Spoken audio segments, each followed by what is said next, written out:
Argentina supporter নাটক ছাড়া কিছু জানে না। ও পাক্কা আর্জেন্টিনা সাপোর্টার। সেদিন আমার দোকানে 5 থেকে এখন তাকে আজকে দেখলাম সেটা ব্রাজিলের জার্সি পরায় আগে থেকে আর্জেন্টিনা সাপোর্টার ভাইরাল হওয়ার আমি খোঁজ নিছি। ওর পুরো ফ্যামিলি আর্জেন্টিনা। ওকে নিয়ে আসছে শুধু ভাইরাল হওয়ার জন্য। ব্রাজিল ছাড়া কেউ ভাইরাল হতে পারে না। আইডেস্টার টিম ছাড়া কেউ কখনো ভাইরাল হতে পারে না।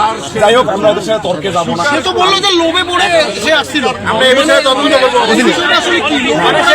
আর্জেন্টিনার যে জার্সি তাকে আমরা এই জার্সিটি উপহার দিতে এবং পরিয়েও দেবো।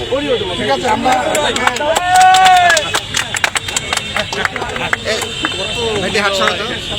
ভাই মোশারফ করিম এর চেয়ে অভিনয় ভালো দাও নাই।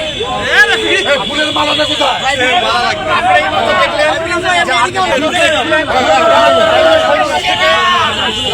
আমরা তাকে এখন তো আমার আর্জেন্টিনা এখানে দল সাপোর্ট করার উদ্দেশ্য হচ্ছে ব্রাজিল যে কাপ নিচ্ছে 5টা, আমি এটা প্রজন্মে দেখি নাই। আমি আমার প্রজন্ম দেখেছি যে আর্জেন্টিনার কাপ নেওয়া। তো আর্জেন্টিনার খেলার অনেক যে স্কিল, অনেক দক্ষতা, এটা ব্রাজিলের ধারে কাছেও নেই। এই জন্য আমি দুধ দিয়ে গোসল করে আর্জেন্টিনার সমর্থন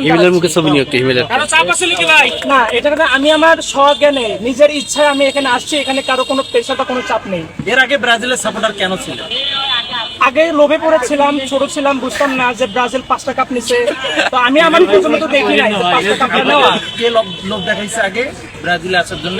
অনেক সিনিয়র ভাইয়েরা আছে, অনেক বড় বড় মানুষের যে ব্রাজিল তারা সমর্থন করে, বলে যে ব্রাজিল পেলে এরা হচ্ছে 5টা কাপ নিছে, আর্জেন্টিনা একটাও কাপ নিতে পারেনি। সেই লোভে আমি মানে ব্রাজিলটাকে সমর্থন করতাম।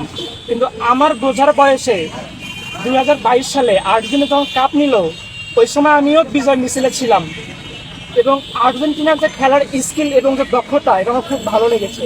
এই জন্য আমি আজকে এই টাউন হলে দুধ দিয়ে গোসল করে ব্রাজিল দল ত্যাগ করে আর্জেন্টিনায় যোগদান করলাম।